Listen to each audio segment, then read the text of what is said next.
Hello, I am Sarah Millican and welcome to episode 69, chuckle, of, if you're too young to don't ask why 69 is the funniest number. This is episode 69 of How to Be Champion Storytime Spectacular. Ta-da! We are in the middle of the I Don't Want Kids chapter. Let's crack on, probably the best thing. Maternal pangs strike worst of all with cats. Some women like cats. Deal with it.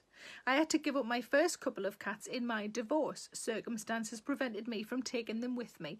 And while they were probably having a great life being stroked by younger women, I imagine, I missed them badly. I always hoped I'd get a new cat someday. One that would refuse to be petted by anyone under 30.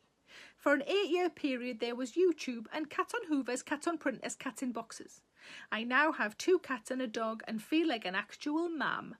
We call them the Banes. On the drive home from picking up Chief Brody, our first cat, I commented to Gary that it was like watching a really long YouTube video.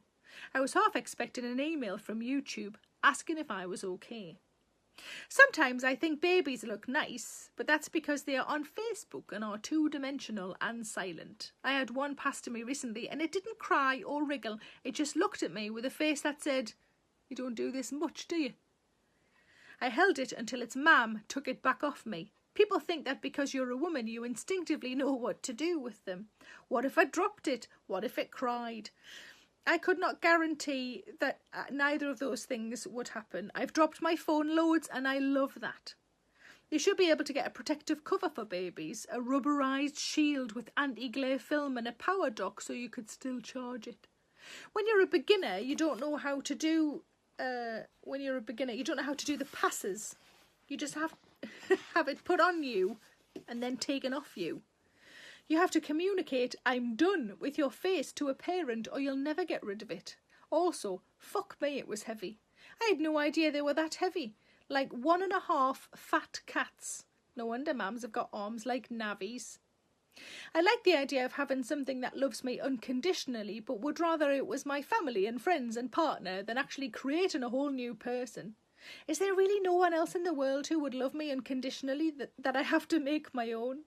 And anyway, that's what pets are for. They rely on you for everything and you read that as love.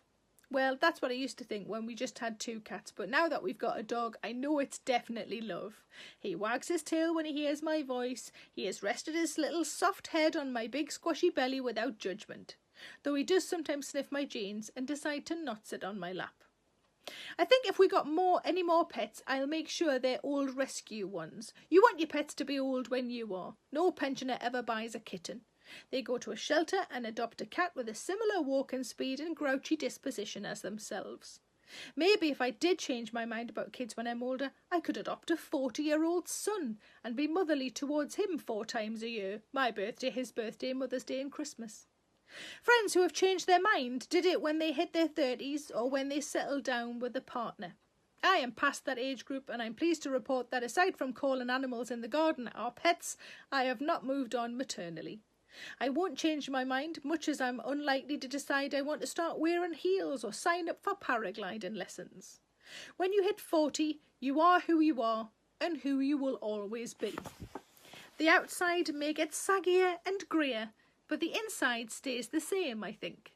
And what I am is a woman, a comedian, a wife and a mother of 3 furry babies. My friend, who is in the same camp as me, has started referring to actual babies as skin babies.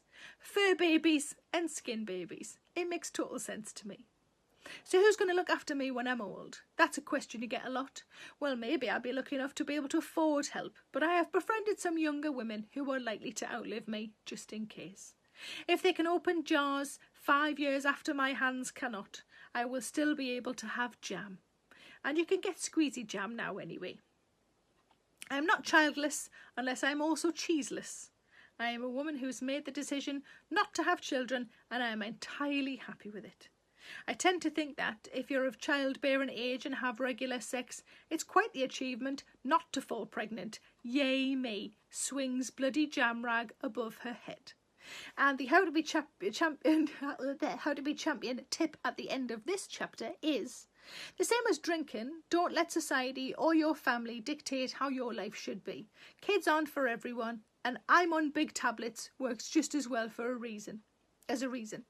After holding someone's baby, don't say, "It's lovely," when passing it back. Parents are very keen on you knowing the gender of it. And that is the end of episode 69. I hope you enjoyed it. I hope it made you smile. And if you're one of the people who has kids, I'm sure yours are lovely.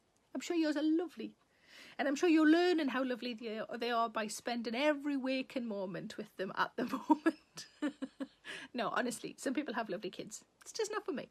And you take care of yourselves, please. I will see you tomorrow. Lots of love. Stay in the house. Wash your fucking hands. Bye-bye.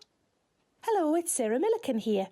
Please make sure you subscribe to my channel to stay up to date with all of my latest videos. Don't forget to like, pop a comment below, and why not stick around to watch a few more? I'm sure those emails or those dishes can wait a bit longer.